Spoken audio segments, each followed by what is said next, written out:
Good afternoon, Mr. Horton. I understand that you are the Democratic nominee for Erie County Council's 2nd District. Good afternoon, and yes, I am the Democratic nominee for 2nd District County Council. Well, it's good to be talking to you today. Tell me a little bit about your Erie roots. Tell you a little bit about my Erie roots. I'm from Erie, born and raised. I grew up at the foot of 2nd and Sass on the Lower West Side, and I'm the youngest of 11. My family are pretty much all community or public servants. Mm-hmm. My mother was a civil rights activist. My father was a civil rights activist. They both were presidents of the local chapter of the NAACP. I myself am a past president of the local chapter, Erie Branch NAACP. Mm-hmm. So our roots run pretty deep in Erie. I can go back to when the Martin Luther King Center was just a black and white house, and my siblings used to do arts and crafts. It was Bayfront NATO number 1.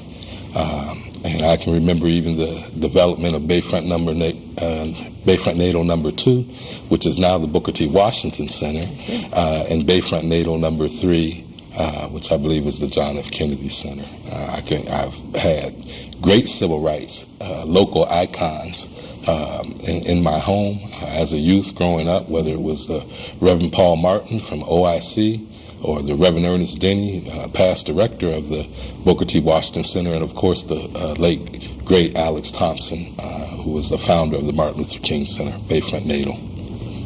Okay. So what motivates you to join County Council? Well, I'm a 60s baby. And so I would say that anyone born in the 60s or 70s or points thereafter would almost all have to have been affected by Martin Luther King in the famous I Have a Dream speech. And I can remember things about my youth and my parents and how they would talk about Dr. King. And I can remember the assassination and just what times were like then. And so the dream speech in itself really just, it speaks to one's heart and one's character, and I think it catapulted me into a lifelong desire to serve. Parts of the speech where it talked about all of us being inclusive and all have an opportunity rang within my spirit, and it's one of the things that drives me today.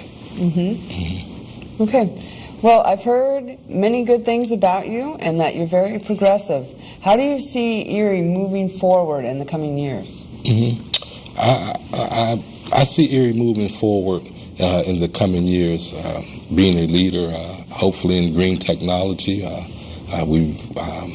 do work with the Blue-Green Alliance, which is a coalition or partnership of environmentalists and unions. I see us moving forward through training and employing our youth. I see us moving forward by encouraging and promoting public and government and private sector and union collaborations to create training and to push our children into the jobs of the future. That sounds wonderful, and that's really something that Erie County could use, a real breath of fresh air. So how would you envision implementing jobs that can sustain our families in Erie County? Mm-hmm. Well, Elspeth, one of the things I ran on in the primary, I advocated the creation of a 13-year model for high school, being mindful that nationally only about 25% of students who graduate from high school are really ready to tackle the world of higher academia or at that next level. And so they certainly could use some help, particularly more so in the maths and sciences, some in composition or word composition.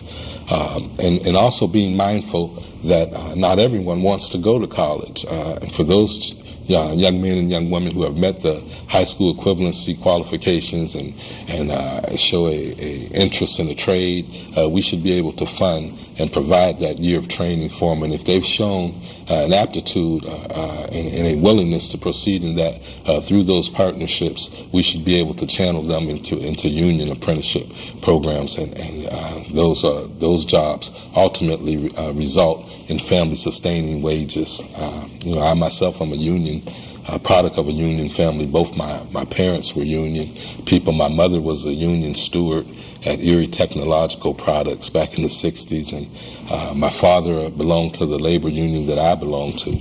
I've been a member for 27 years. My father had a card for about 62 years. I think our charter was only less than 90 years old. And so I know the power of union jobs and family-sustaining wages. They were able to raise a family of 11 on it.